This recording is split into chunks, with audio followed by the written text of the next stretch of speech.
Hello, I'm Kevin Costner. Welcome back to 500 Nations.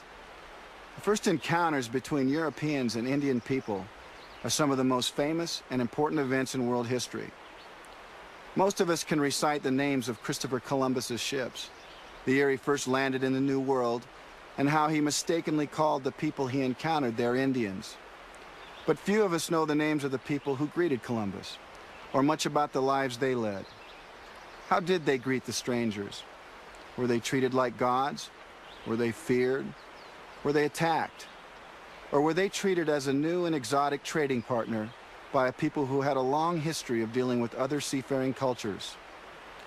The first meeting between European and American worlds would bring two very different cultures into conflict. We take you now to the Caribbean, where the rough road of contact begins. 500 Nations continues with A Clash of Cultures.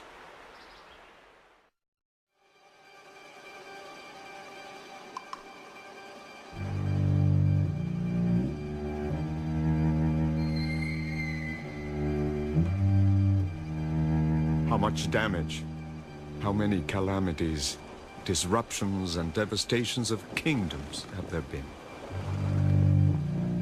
How many souls have perished in the Indies over the years, and how unjustly? How many unforgivable sins have been committed? Bartolomé de las Casas. In December of 1492, 3 ships under the command of Christopher Columbus approached the second largest island in the Caribbean. For 8 weeks, Columbus had traveled from the Bahamas to Cuba, finally reaching the site of modern-day Haiti and the Dominican Republic. The island he would name Hispaniola. The island was then populated by people known as the Taino.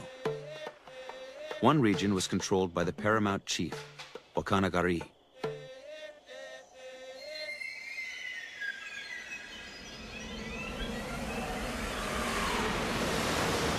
On Christmas Eve, while coasting along the shore, Columbus's flagship, the Santa Maria, ran aground.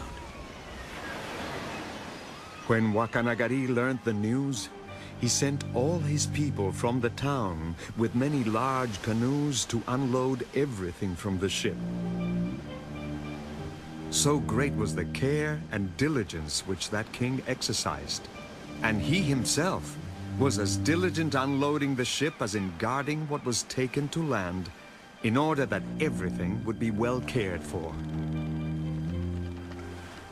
Grateful for the island leader's help, Columbus accepted his invitation to come ashore. The admiral left to dine on shore and arrived at the time when 5 kings had come, all subject to the one who is called Wakanagari. Wakanagari came to receive the admiral as soon as he had reached land and took him by the arm.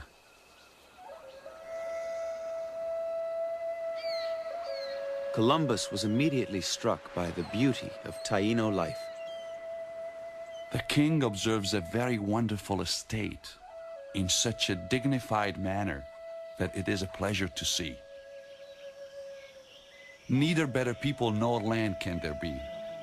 The houses and the villages are so pretty.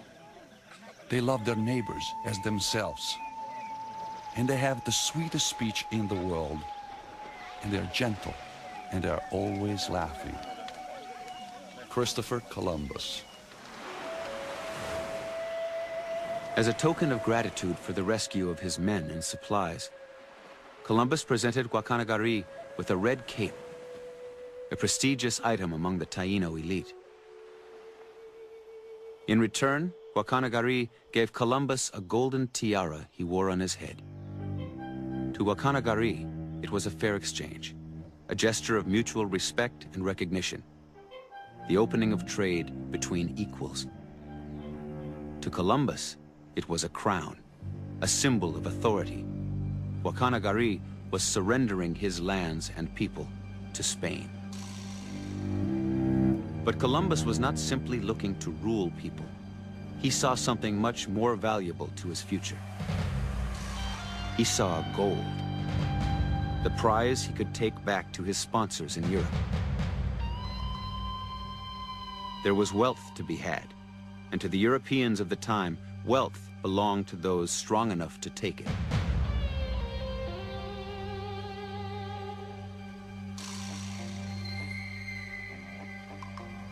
Now, I have ordered my men to build a tower and a fort.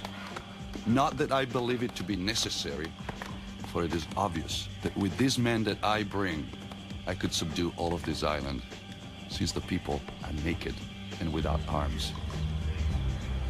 But it is right that this tower be made, so that with love and fear, they will obey.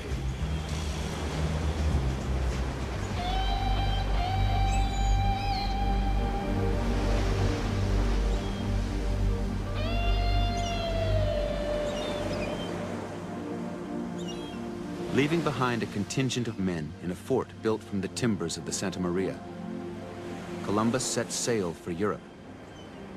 With him, he would carry the news of a new world, gold and docile island natives. Wakanagari and the Taino had no way of knowing what was about to happen to their ancient way of life.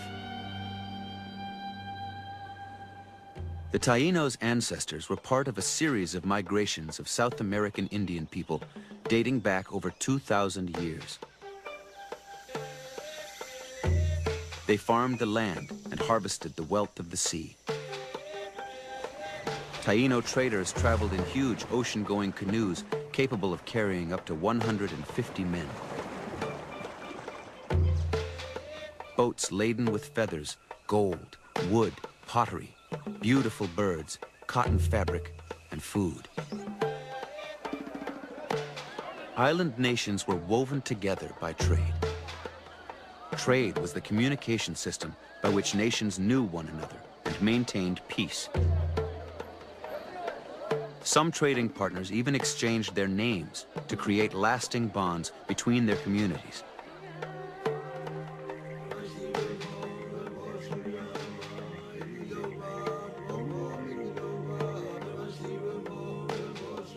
By the time of contact, there were well over 1 million people living in the Caribbean. Local community leaders were subject to powerful regional leaders like Wakanagari, who controlled trade with large personal fleets and warehouses of commodities. Into this world, Columbus returned in November 1493 with a military flotilla of 17 ships. Under his command were armor-clad soldiers, mounted cavalry, attack dogs, and guns. The Spanish conquest of the Caribbean began. Gold mines were opened, and the Taino were enslaved, forced to mine the ore. A Spanish priest, Bartolomé de las Casas, who accompanied Columbus on his second voyage, spoke out against the cruel treatment of the Taino people. It is not possible to recount the 100th part of what I have seen with my own eyes. A man had need to have a body of iron to undergo the labor they endure in getting gold out of the mines. They must delve and search 100 times over in the inner parts of the mountains till they dig them down from top to bottom. They must work the very rocks hollow. Bartolomé de las Casas. Epidemics and famine swept the island.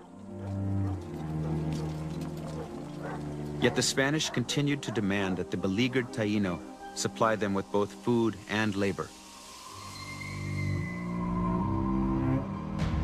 Garrisons were strung across the island to fortify the gold fields. When resistance sprang up, Columbus sent out military units to terrorize towns into submission.